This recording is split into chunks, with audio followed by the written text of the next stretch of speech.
Imagina poder desenterrar el esqueleto económico de todo un continente usando solo matemáticas.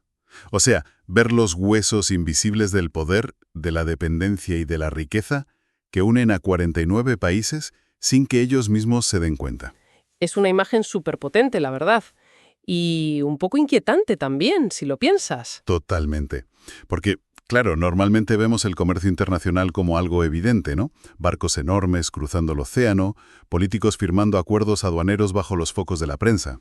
Sí, pero lo que verdaderamente sostiene todo ese movimiento de mercancías es una estructura que está oculta, una arquitectura, digamos, casi anatómica, que es la que define en el fondo quién tiene el poder y quién está asumiendo el riesgo de verdad. Y descubrir precisamente esa arquitectura invisible es nuestra misión de hoy. Así que bienvenidos a una nueva inmersión profunda en la información. Para quien nos escucha hoy y busca comprender cómo se mueven los hilos del mundo a otro nivel, vamos a diseccionar un estudio académico fascinante. Sí, el documento titulado La topología de las exportaciones africanas, publicado por Araujo y Ferreira en 2016. Exacto. Tenemos sobre la mesa un mar de datos empíricos de 2014, sacados del Trade Map de las Naciones Unidas.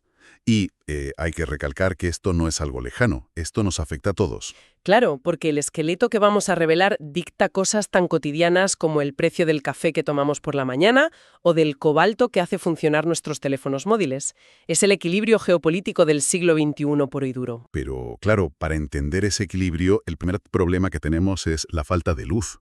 Enfrentarse a los datos macroeconómicos de África es como entrar en un laberinto donde faltan la mitad de las paredes. Es un agujero negro de información, literalmente. El documento plantea un problema gravísimo de entrada. A ver, ¿cómo analizas el comercio de un continente entero cuando una gran parte de esos países simplemente no reportan datos fiables a la ONU? O a veces directamente no reportan ningún dato. Claro, la lógica te dice pues vas a los registros de aduanas y ya está. Y sé que cuando eso falla, los economistas suelen usar un parche estadístico que llaman estadísticas espejo, ¿verdad? Eso es. La mecánica es simple. Si el país A no tiene registros de cuánto le vendió al país B, pero el país B tiene una burocracia aduanera estupenda, pues miras las importaciones del país B y así deduces lo que exportó el país A. Ya, claro. Es un sistema que funciona de maravilla si analizas el comercio entre, no sé, Francia y Alemania, o entre Canadá y Estados Unidos. Pero supongo que en África esto hace aguas por todas partes. Porque si intentamos mapear el comercio intraafricano, o sea, lo que ocurre entre ellos mismos, nos encontramos con que el país A le vende al B, pero ninguno de los dos tiene un sistema de reporte robusto. Exactamente. Falla miserablemente. Es que es como intentar transcribir una conversación telefónica donde los dos teléfonos tienen el micrófono apagado. No hay manera. Me gusta esa analogía. Y ahí, justo ahí, es donde reside el gran salto de este estudio. Porque, ¿cómo resuelves este vacío estadístico inmenso sin inventarte los datos? Claro, ¿cómo lo hacen? Pues alterando por completo la unidad de medida. En lugar de empeñarse en medir el flujo directo entre, digamos, Angola y Kenia, que es un dato fantasma que no existe, deciden observar las relaciones que ambos países mantienen con terceros actores globales. A ver, déjame ver si lo entiendo bien, porque esto me recuerda muchísimo a cómo funcionan los algoritmos de las redes sociales hoy en día. A ver, cuéntame. Pues si tú y yo, por ejemplo, nunca hemos cruzado un mensaje directamente, pero la plataforma detecta que a los dos nos gusta la misma banda de rock y compramos entradas para la misma película independiente, la red asume matemáticamente que estamos conectados. Nos une una similitud. Fíjate, esa es la analogía perfecta. Araujo y Ferreira construyen lo que en matemáticas se conoce como redes bipartitas. Crean dos mapas topológicos distintos. Vale, dos mapas. Sí, el primero es la red que llaman DSN14, que mapea los destinos compartidos, y el segundo es la CSN14, que es la red de productos compartidos. O sea que conectan a Angola y a Sudáfrica en el primer mapa no porque comercien entre ellos, sino porque ambos tienen a China y a Estados Unidos como sus destinos principales de exportación, ¿no? Eso es, los conectan por afinidad hacia afuera. Pues me parece un hackeo matemático brutal, ¿eh? Es una manera elegantísima de saltarse el problema de la falta de datos y aún así conseguir un mapa real de las afinidades comerciales. A ver, es ingenioso, no te lo voy a negar. Pero ojo con esto, porque hay que ser muy cautelosos.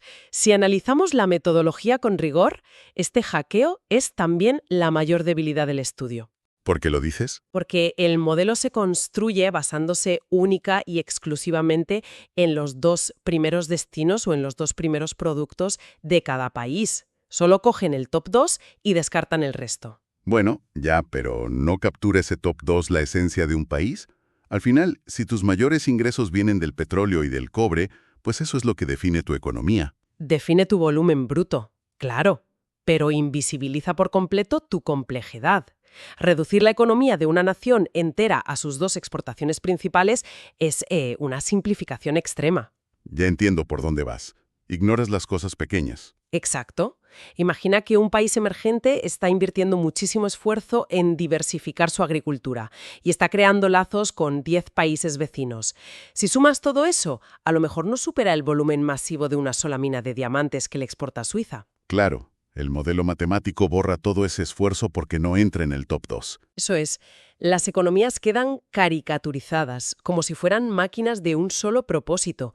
Es un riesgo altísimo ignorar esos matices. Es una crítica muy válida, la verdad. Básicamente miramos el mundo con un filtro que solo deja pasar los objetos más pesados. Pero bueno, asumiendo que llevamos puestas esas gafas, encendamos la luz del primer mapa. Si miramos la red de destinos compartidos, ¿hacia dónde apunta la brújula en África?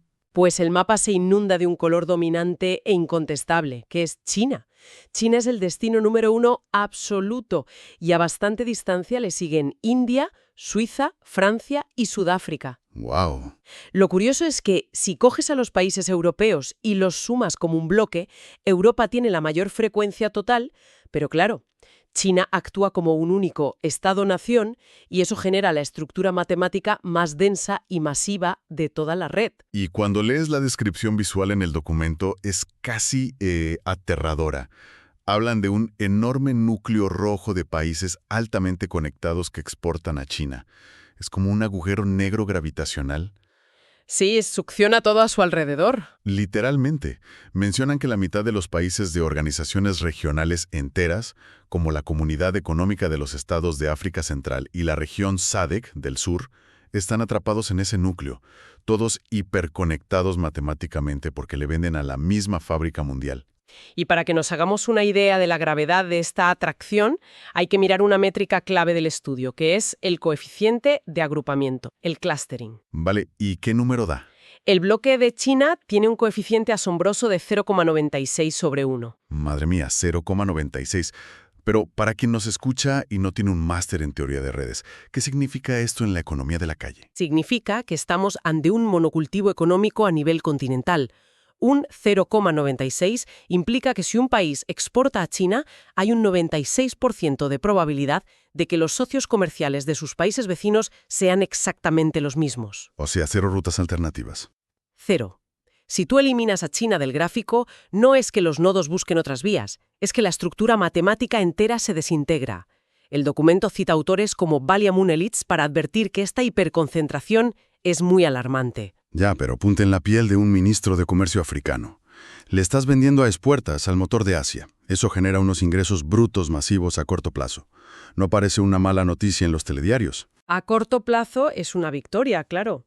Pero estructuralmente un 0,96 significa que no tienes plan B. Si China estornuda, si cambian sus aranceles o si encuentran un proveedor más barato en América Latina, medio continente africano colapsa matemáticamente a la vez. Claro, comparten las mismas vulnerabilidades al milímetro. Exacto. Es una red de extrema dependencia, no de resiliencia. Tienen un esqueleto enorme, pero sufre de una osteoporosis severa. Me encanta esa imagen. Una fragilidad sistémica disfrazada de récord de exportaciones. Bueno, pues si China crea este bloque masivo, la siguiente pregunta lógica es, ¿qué pasa con los que miran hacia Europa? Y aquí el estudio revela la llamada paradoja europea, ¿no?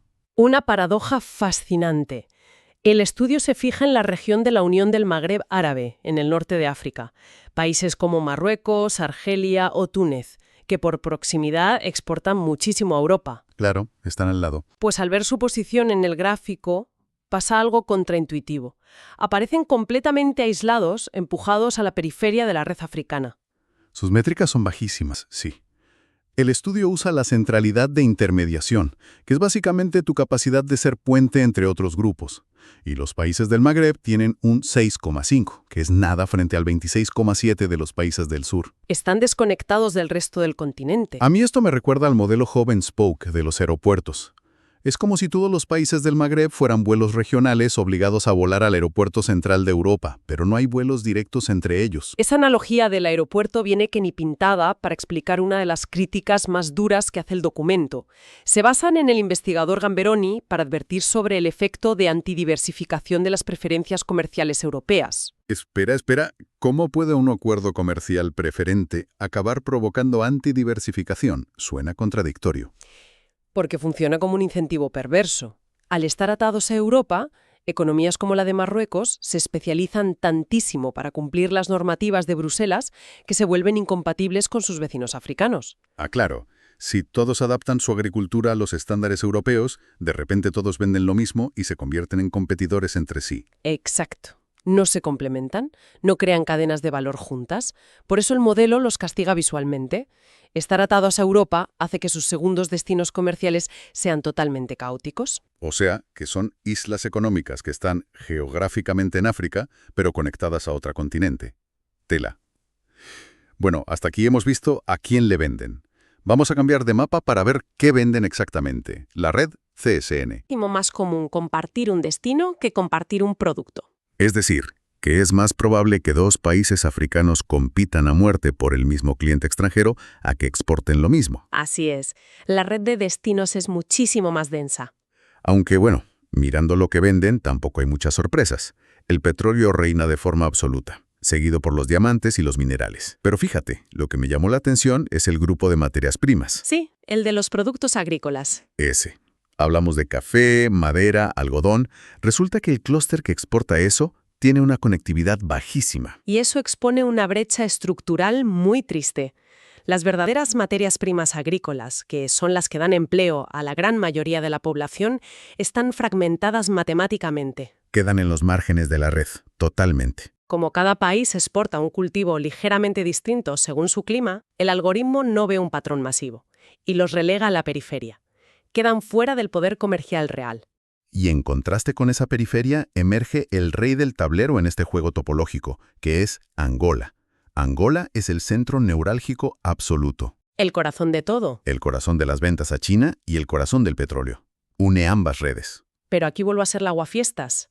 Hay que señalar la debilidad estructural que esto revela. Porque sí, Angola o Nigeria parecen los reyes absolutos, pero es engañoso. Por la maldición de los recursos. Totalmente. Están en el centro hiperconectados únicamente porque extraen del suelo lo mismo que los demás, petróleo. No es porque tengan una industria sofisticada. ¿Qué va?